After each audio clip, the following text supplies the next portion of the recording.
So let's take a look at this from Tom Pelissero. Smith, 10 sacks in his lone season in Minnesota before requesting a trade. He's going to play opposite Myles Garrett in revamped Cleveland defense, chance to earn another payday after the season. That's what's appealing to Za'Darius Smith, who there were two other suitors. He wanted to go to Cleveland, and he's got some words for Myles Garrett, does Za'Darius Smith. Important to note here as well, Jim Schwartz likes to find matchups. Now you've got a bunch of pieces that you can match up. And once Jim Schwartz finds a matchup, he's not going away from it if the Browns are winning that matchup.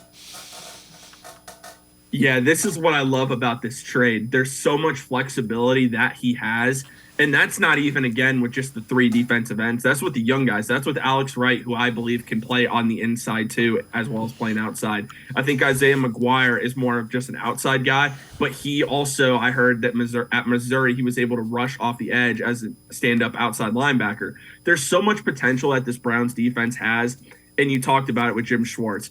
He now is going to be able to move guys all the way around, like all around the football field, and he's going to confuse offenses to the max. And what appears to Za'Darius Smith makes a lot of sense. I mean, Myles Garrett is going to make things a lot easier for him. And again, Za'Darius Smith is going to be 31 this year. So maybe he is looking for another payday after this. But keep in mind, too, when he's going into free agency, he's going to be approaching 32 years old. So even though he might be looking for a payday, this could be a similar situation like we had the past 2 years with Jadeveon Clowney, where the Browns can offer him another 1-year contract and have some void years into that contract. So there's a lot of potential here. And Za'Darius Smith, keep in mind, just a crazy stat that Jake Trotter shared, that he is one of 5 players to have 10-plus sacks in 3 of the last 4 seasons.